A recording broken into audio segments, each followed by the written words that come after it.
मेरे प्रिय भक्त, यह समय आपकी आत्मा के उत्थान का है। अगर आप महादेव में सच्चा विश्वास रखते हैं तो ध्यान से सुनिए, क्योंकि यह संदेश आपके जीवन में बदलाव लाने के लिए है। जो लोग शिव की कृपा को अनुभव कर चुके हैं, वे जानते हैं कि जब महादेव कोई निर्णय लेते हैं तो वह हमारे सर्वोच्च भले के लिए होता है। आपने अपने जीवन में कई उतार चढ़ाव देखे हैं।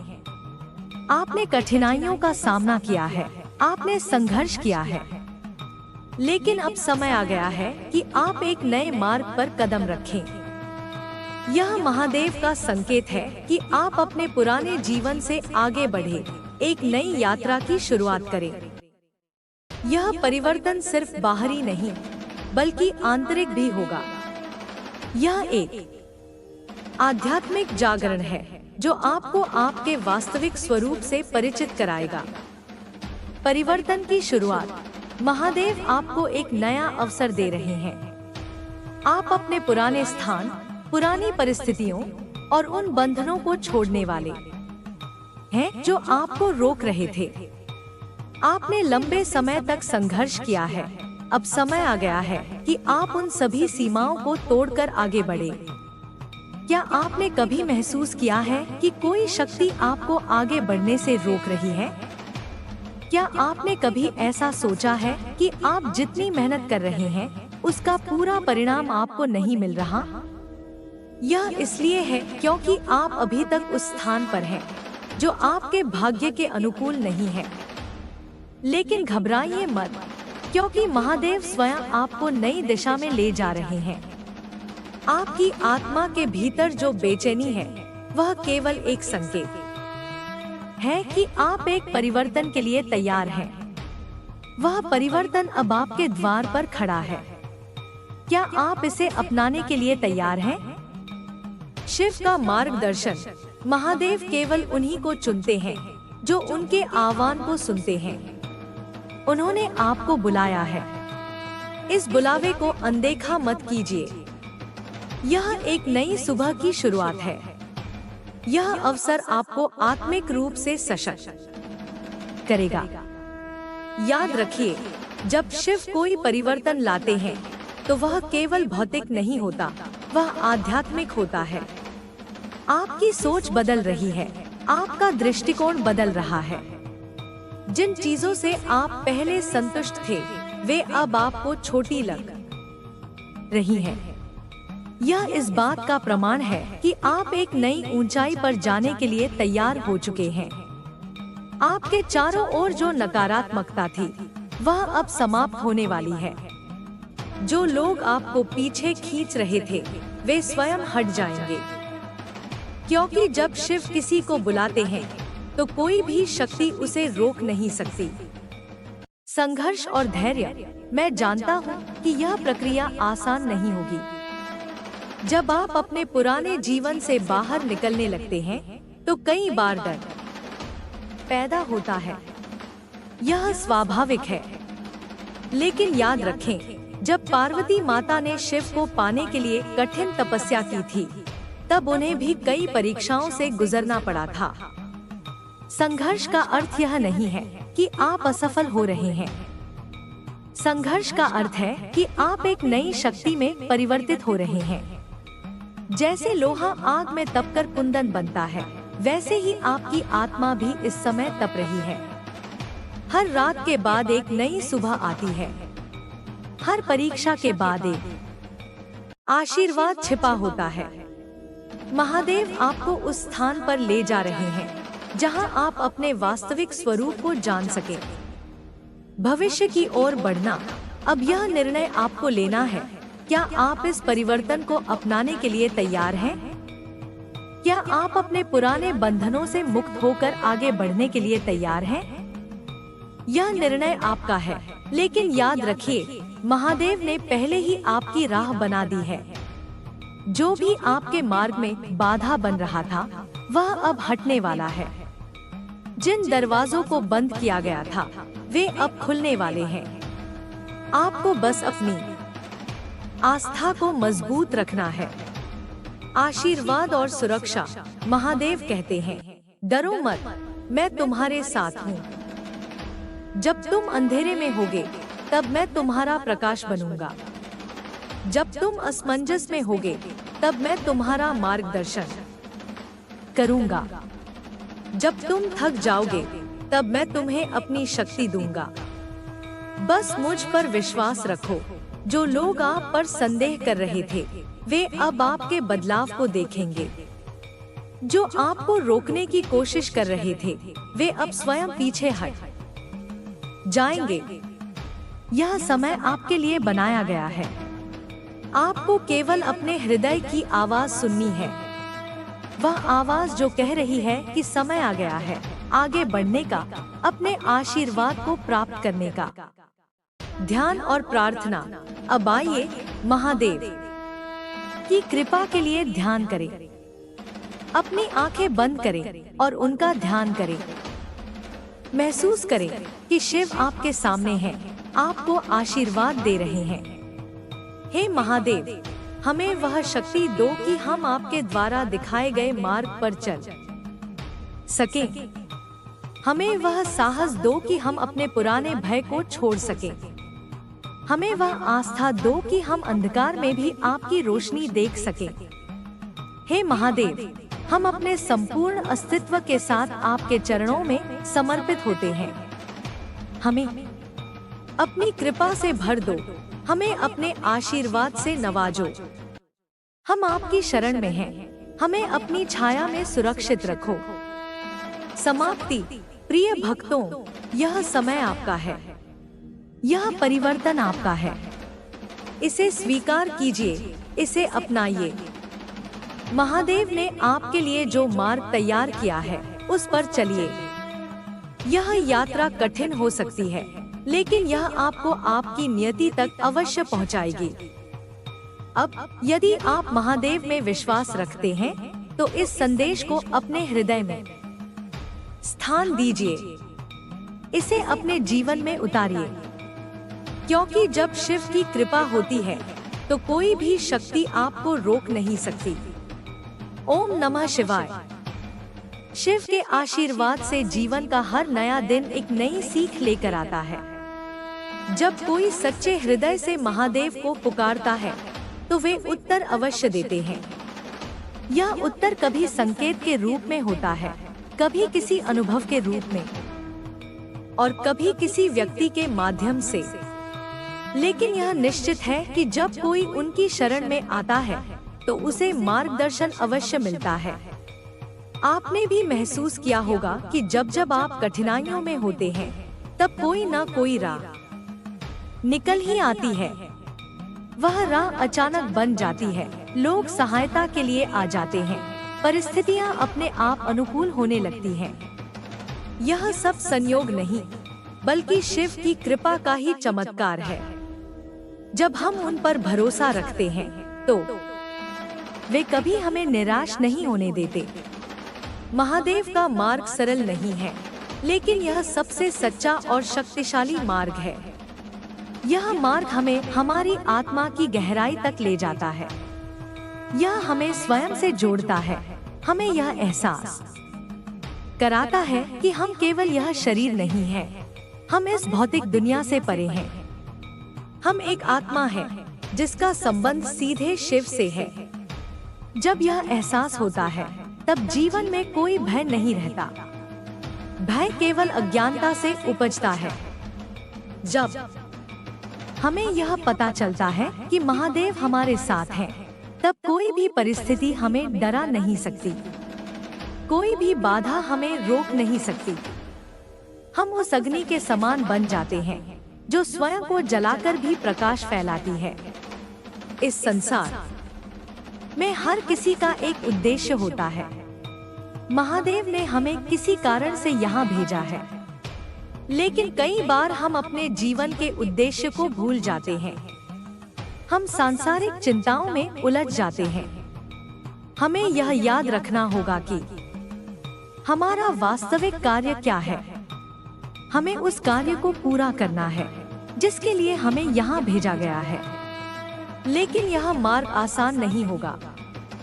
जब कोई व्यक्ति अपने जीवन के उद्देश्य को समझने की कोशिश करता है तो कई तरह की परीक्षाएं सामने आती हैं।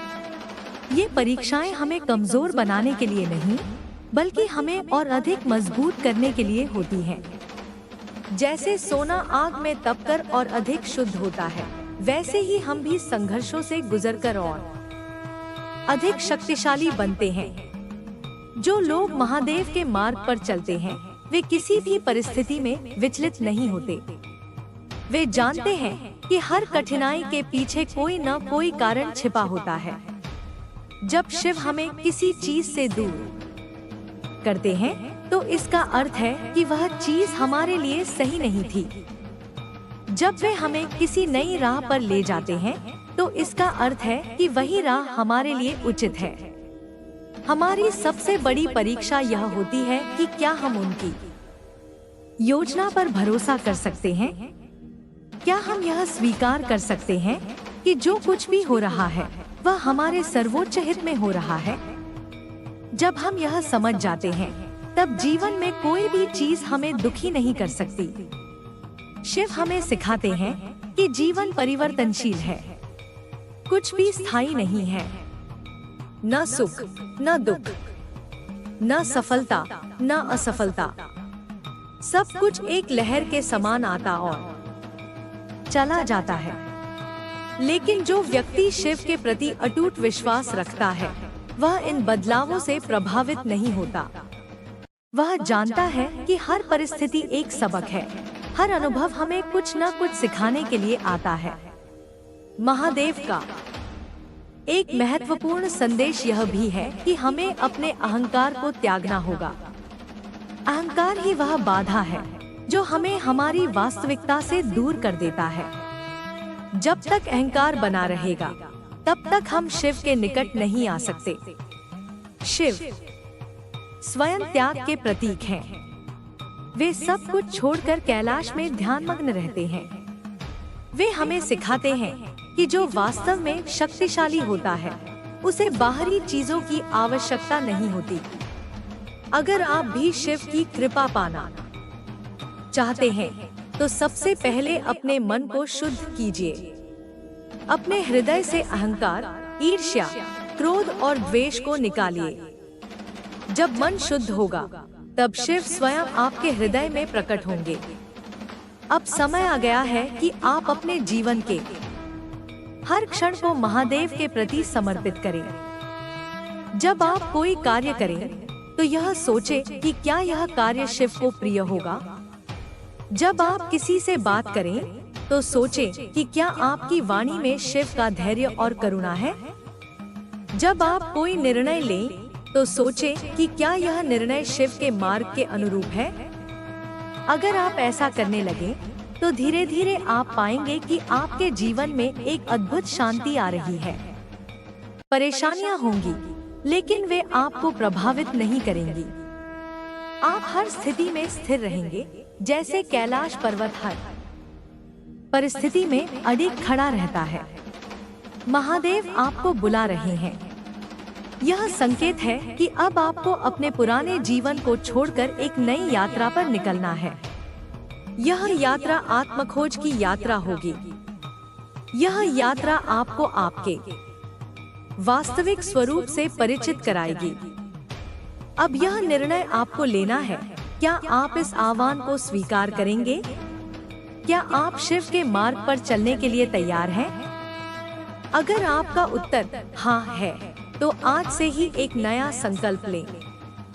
संकल्प लें कि आप अपने भीतर की नकारात्मकता को त्यागेंगे।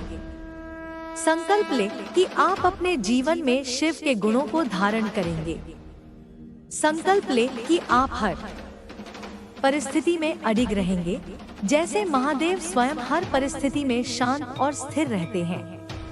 अब एक क्षण के लिए अपनी आंखें बंद करें। महादेव को महसूस करें। उनके आशीर्वाद को अपने ऊपर बहते हुए अनुभव करें। हे महादेव, हम आपके शरणागत हैं। हमें शक्ति दो कि हम आपके मार्ग पर चल सकें। हमें धैर्य दो कि हम अपने संघर्षों का सामना कर सकें। हमें आस्था दो कि हम आपकी योजना पर भरोसा रख सकें। हे शिव, हमें ज्ञान दो कि हम अपने अहंकार को त्याग सकें। हमें करुणा दो कि हम हर जीव से प्रेम कर सकें। हमें शक्ति दो कि हम अपने भीतर के अंधकार को मिटा सकें। हम आपके हैं महादेव, हमें अपने सानिध्य में रखिए, हमें अपनी छाया में सुरक्षित रखिए। शिव की भक्ति केवल पूजा अर्चना तक सीमित नहीं है, यह एक साधना है, एक यात्रा है जो आत्मा को परम सत्य से जोड़ती है। शिव कोई बाहरी शक्ति नहीं है, वे भीतर भी हैं और बाहर भी। वे सृष्टि के कण-कण में व्याप्त हैं। जब कोई व्यक्ति शिव को केवल एक मूर्ति या नाम के रूप में नहीं, बल्कि एक अनुभूति के रूप में स्वीकार करता है, तभी वह उनके वास्तविक स्वरूप को समझ पाता है। यह यात्रा केवल उन्हीं के लिए संभव होती है जो अपने भीतर झांकने का साहस रखते हैं, जो अपने अहंकार को त्याग कर अपने वास्तविक स्वरूप को पहचानने का प्रयत्न करते हैं। शिव स्वयं संहार के देवता है, लेकिन यह संहार केवल नकारात्मकता का है। वे अज्ञानता का नाश करते हैं, मोह का नाश करते हैं, अहंकार और असत्य का नाश करते हैं। जो भी शिव के मार्ग पर चलता है, उसे पहले अपने भीतर के भ्रम को समाप्त करना होता है। यह भ्रम ही है जो हमें वास्तविकता से दूर रखता है। यह भ्रम हमें बताता है कि हम केवल शरीर हैं, कि हमारा अस्तित्व केवल इस संसार तक सीमित है। लेकिन जब हम शिव के निकट आते हैं, तब यह भ्रम स्वयं टूटने लगता है। तब हमें यह एहसास होता है कि हम केवल यह शरीर नहीं है, हम आत्मा हैं, जो अनंत है, जो अमर है। शिव साधना का सबसे महत्वपूर्ण तत्व है धैर्य। जब कोई साधक शिव की आराधना करता है, तो उसे कई परीक्षाओं से गुजरना पड़ता है। कई बार ऐसा लगता है कि कुछ भी बदल नहीं रहा, कि सारी साधना व्यर्थ जा रही है। लेकिन वास्तव में हर क्षण, हर साधना हमें धीरे धीरे रूपांतरित कर रही होती है। यह प्रक्रिया धीमी हो सकती है, लेकिन यह निश्चित है। जो लोग इस राह पर बढ़ते हैं, वे जानते हैं कि शिव का सानिध्य केवल तभी मिलता है जब व्यक्ति अपने भीतर के अंधकार को दूर करने के लिए तैयार होता है। यह राह आसान नहीं है, लेकिन जो इसे स्वीकार करता है, उसे अनंत शांति प्राप्त होती है। शिव का तांडव केवल नृत्य नहीं, बल्कि ब्रह्मांडीय परिवर्तन का प्रतीक है। यह परिवर्तन बाहरी ही नहीं, आंतरिक भी होता है। जब व्यक्ति अपने भीतर के तमस को समाप्त करता है, तभी वह शिव के वास्तविक स्वरूप को पहचानता है। तांडव केवल विनाश नहीं, यह एक नई सृष्टि की शुरुआत भी है। जब पुराना मिटता है, तभी नया जन्म लेता है। हमारे जीवन में भी ऐसा ही होता है। जब हम किसी परिवर्तन से गुजरते हैं, तो हमें लगता है कि सब कुछ समाप्त हो रहा है। लेकिन वास्तव में हर अंत एक नए आरंभ की भूमिका होती है। जब हम किसी प्रिय वस्तु को खोते हैं, जब कोई संबंध टूटता है, जब कोई सपना बिखरता है, तब हमें लगता है कि हम अकेले हैं। लेकिन यह अकेलापन हमें अपने वास्तविक स्वरूप को देखने का अवसर देता है।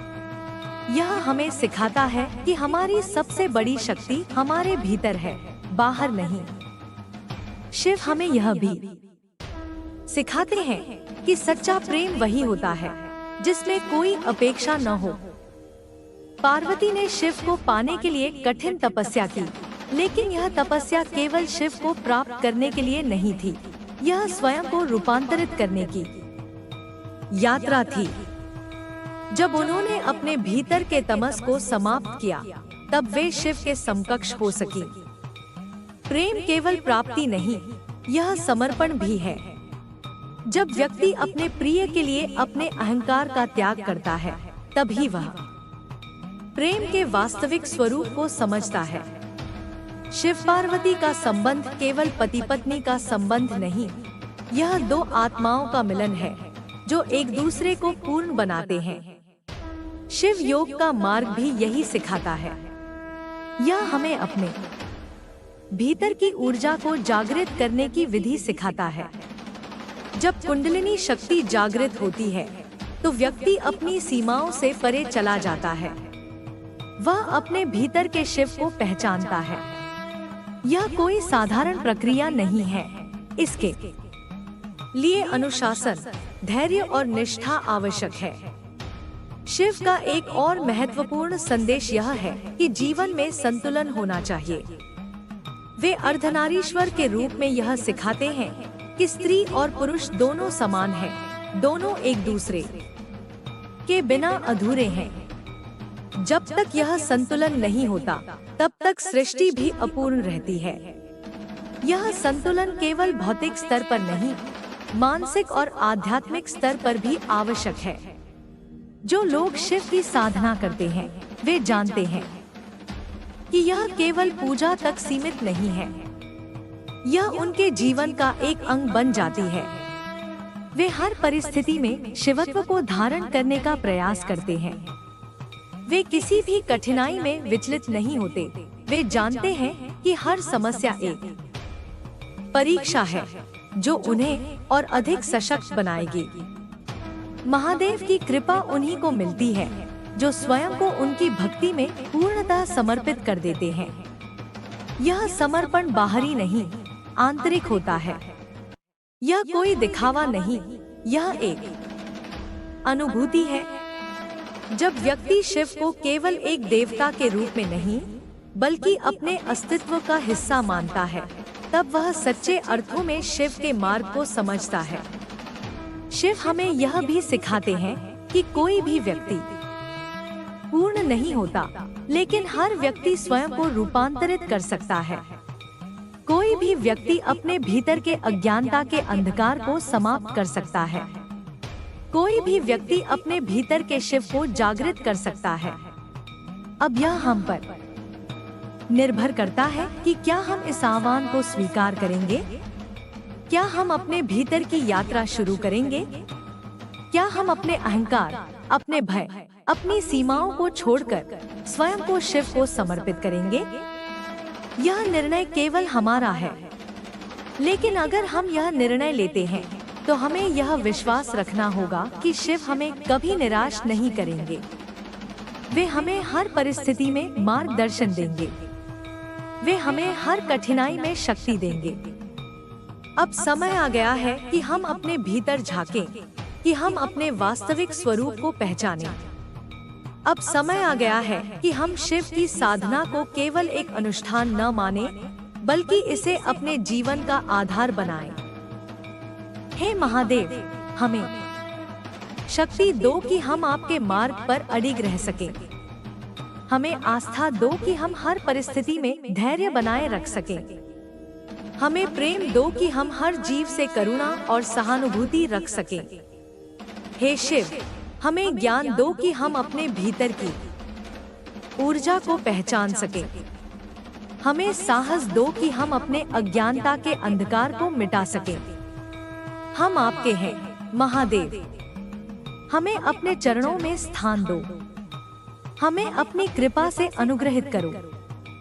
शिव की साधना का मार्ग सरल नहीं है, लेकिन जो इस मार्ग को अपनाते हैं वे स्वयं को एक नई चेतना की ओर बढ़ते हुए पाते हैं। शिव केवल एक देवता नहीं, वे सृष्टि की आदि शक्ति हैं। वे न आदि हैं, न अंत, वे केवल अस्तित्व हैं। उनका स्वरूप हमें यह सिखाता है कि जीवन में जो कुछ भी है वह परिवर्तनशील है, लेकिन शिव अचल है, अडिग है। जब कोई शिव की उपासना करता है तो वह केवल एक मूर्ति की पूजा नहीं कर रहा होता, वह अपने भीतर के शिव तत्व को जागृत कर रहा होता है।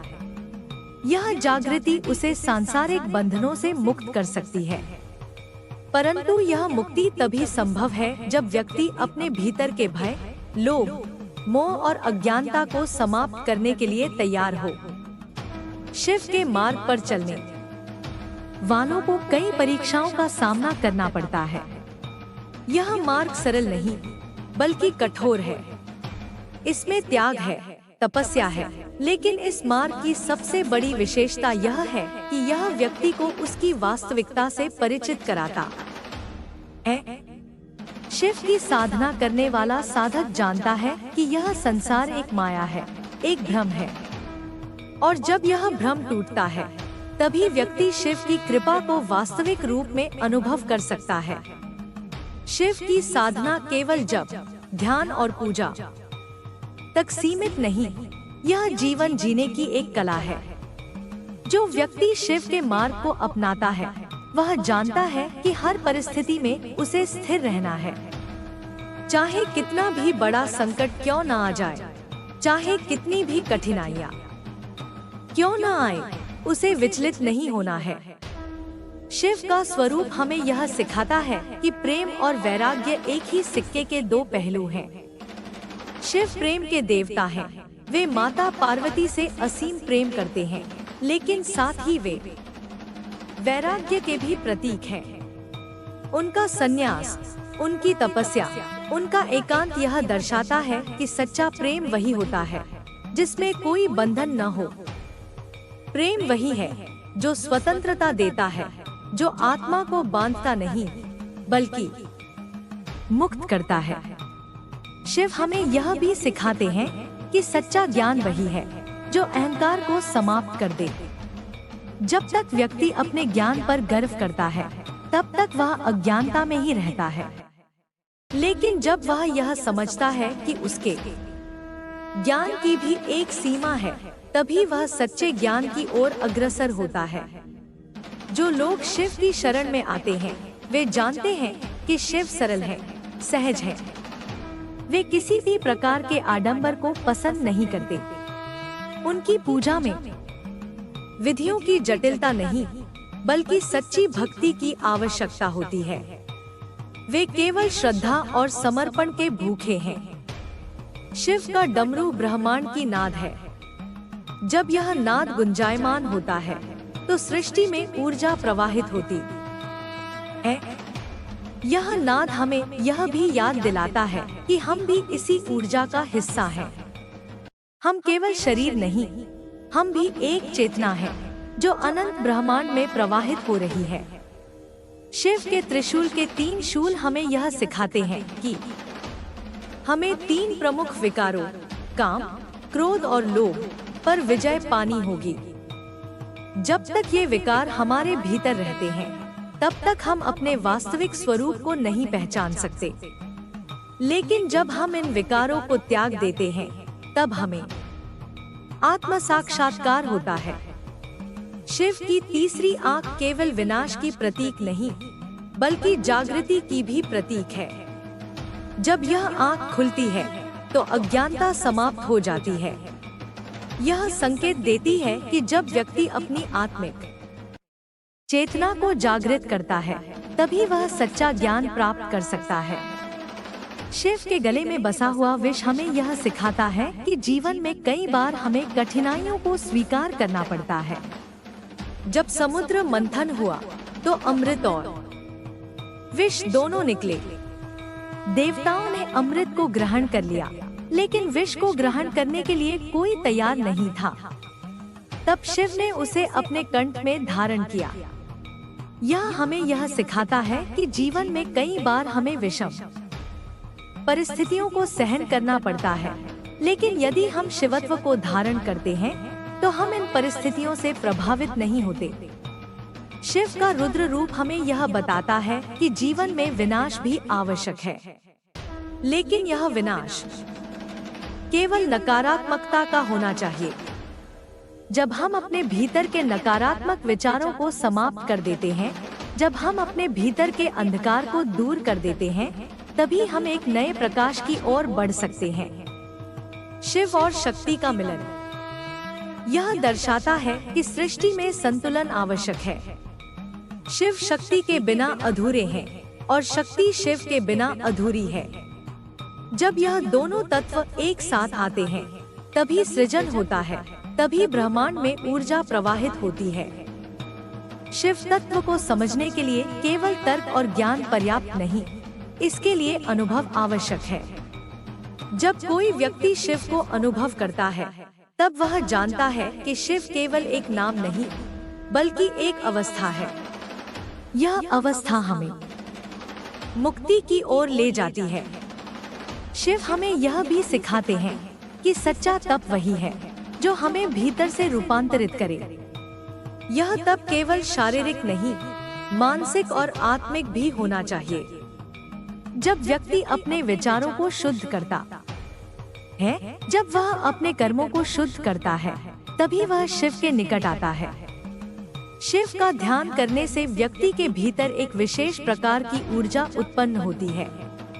यह ऊर्जा उसे शक्ति देती है, उसे आत्मविश्वास देती है, उसे निर्भय बनाती है।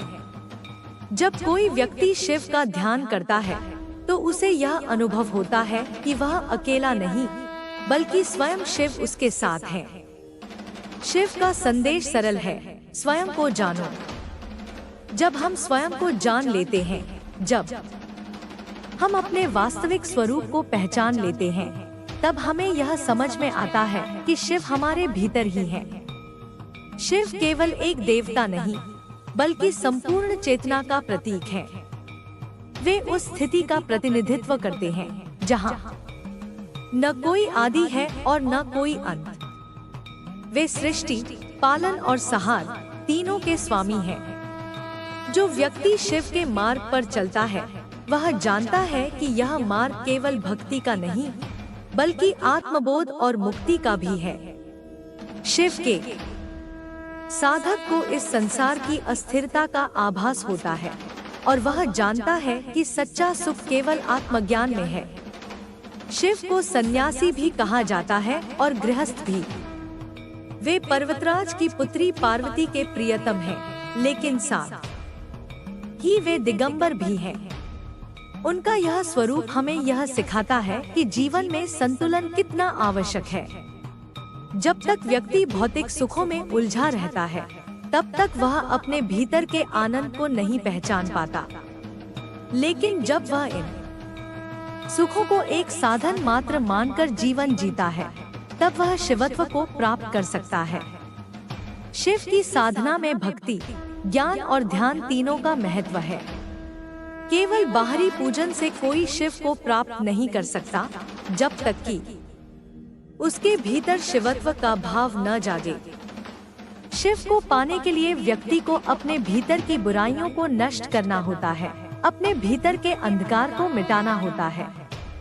जब व्यक्ति अपने भीतर की नकारात्मकता से मुक्त होता है, तभी वह शिव के वास्तविक स्वरूप को देख सकता है। शिव का डमरू अनहद नाद का प्रतीक है। यह नाद केवल एक ध्वनि नहीं, बल्कि ब्रह्मांडीय कंपन है। जब यह डमरू बजता है, तो इसका अर्थ होता है कि सृजन और संहार दोनों सक्रिय हो चुके हैं। यह हमें यह भी सिखाता है कि संसार में कुछ भी स्थायी नहीं है, सब कुछ निरंतर परिवर्तनशील है। शिव का त्रिशूल 3 प्रमुख शक्तियों का प्रतीक है: इच्छा, इच्छा शक्ति, ज्ञान, ज्ञान शक्ति और क्रिया, क्रिया शक्ति। जब कोई व्यक्ति इन तीनों शक्तियों को संतुलित कर लेता है, तभी वह शिवत्व को प्राप्त कर सकता है। यदि इच्छा शक्ति अधिक हो और ज्ञान न हो, तो व्यक्ति भ्रमित हो जाता है। यदि ज्ञान अधिक हो और क्रिया न हो, तो व्यक्ति निष्क्रिय हो जाता है। लेकिन जब तीनों शक्तियां एक साथ संतुलित होती हैं, तभी सच्ची उन्नति संभव होती है। शिव की तीसरी आंख ज्ञान और प्रलय दोनों का प्रतीक है। जब यह आंख खुलती है, तो केवल नाश ही नहीं होता, बल्कि नया सृजन भी होता है। यह हमें यह सिखाती है कि जब व्यक्ति अपने भीतर के अज्ञान को मिटा देता है, तभी वह सत्य को देख सकता है। जब तक हम मोह, लोभ और अहंकार में बंधे रहते हैं, तब तक हमारी तीसरी आंख बंद रहती है। लेकिन जब हम इन बंधनों से मुक्त होते हैं, तब हमारा आंतरिक ज्ञान जागृत होता है। शिव के गले में सर्प यह दर्शाते हैं कि वे काल पर भी विजय प्राप्त कर चुके हैं। सर्प समय का प्रतीक है जो निरंतर चलता रहता है, लेकिन शिव उस समय से परे हैं। वे अनादि हैं और अनंत है। जो व्यक्ति शिव को जान लेता है वह भी समय के बंधनों से मुक्त हो जाता है। शिव का भस्म। रामायण हमें यह सिखाता है कि यह संसार नश्वर है। यह शरीर एक दिन मिट्टी में मिल जाएगा, लेकिन आत्मा अमर है। जब व्यक्ति इस सत्य को समझ लेता है तब वह मृत्यु से भी भयभीत नहीं होता। वह जानता है कि जो जन्मा है वह नष्ट होगा, लेकिन जो शिव है वह सदा रहेगा। शिव का ध्यान करने से मन को शांति मिलती है। उनका नाम स्मरण करने मात्र से ही भीतर ऊर्जा प्रवाहित होने लगती है। जब कोई व्यक्ति शिव का ध्यान करता है तो उसकी चेतना ऊंचाई पर पहुंचने लगती है। वह संसार के मोह से ऊपर उठ जाता है और स्वयं को शिव के समीप अनुभव करता है।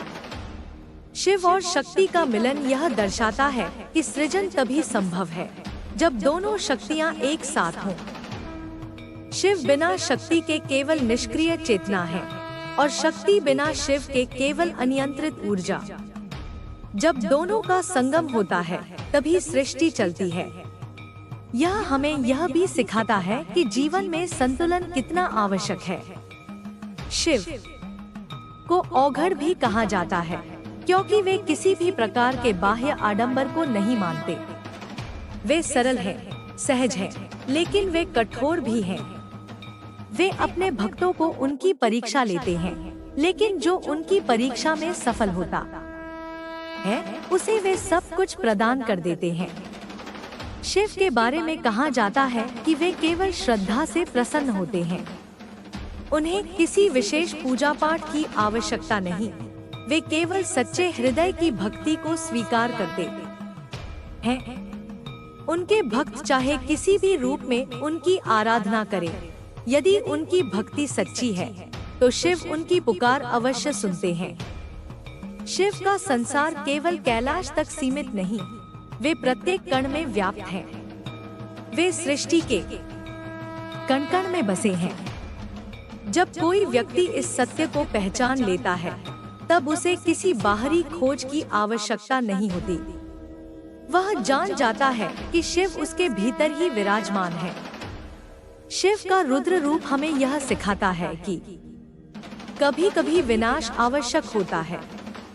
जब बुराइयां बहुत अधिक बढ़ जाती हैं, जब अधर्म अपनी सीमा पार कर लेता है, तब विनाश अनिवार्य हो जाता है। लेकिन यह विनाश केवल नकारात्मकता का होना चाहिए ताकि नया सृजन हो सके। शिव को योगेश्वर कहा जाता है क्योंकि वे योग के आदि गुरु हैं। योग केवल शारीरिक अभ्यास नहीं, बल्कि आत्मा से परमात्मा तक की यात्रा है। जो व्यक्ति योग के मार्ग पर चलता है वह धीरे धीरे अपने भीतर की चेतना को जागृत करता है। जब यह चेतना पूर्ण रूप से जागृत हो जाती है तब व्यक्ति शिव के सानिध्य में पहुंच जाता है। शिव का आशीर्वाद केवल उन्हीं को प्राप्त होता है जो स्वयं को समर्पित कर देते हैं। जो लोग अहंकार में रहते हैं वे शिव के निकट नहीं पहुंच सकते। जब तक व्यक्ति अपने भीतर के अहंकार को नहीं त्यागता तब तक वह शिव को नहीं पा सकता। शिव के नाम का उच्चारण करने मात्र से ही मन को शांति मिलती है। नमः शिवाय का जप करने से भीतर की नकारात्मकता समाप्त होती है और ऊर्जा का संचार होता है। यह मंत्र केवल शब्द नहीं, बल्कि शक्ति का स्रोत है। शिव की साधना का मार्ग कठिन अवश्य है, लेकिन यह मुक्ति का मार्ग है। जो इस मार्ग पर चलता है उसे धीरे धीरे यह अनुभव होता है कि वह केवल एक शरीर नहीं, बल्कि एक चेतना है। वह यह समझने लगता है कि शिव केवल किसी मूर्ति में नहीं, बल्कि हर जगह है। शिव हमें यह सिखाते हैं कि सच्चा सुख केवल आत्मज्ञान में है। जब व्यक्ति अपने भीतर के अज्ञान को समाप्त कर देता है, जब वह अपने भीतर की सीमाओं को तोड़ देता है, तब वह शिवत्व को प्राप्त कर सकता है। ओम नमः शिवाय।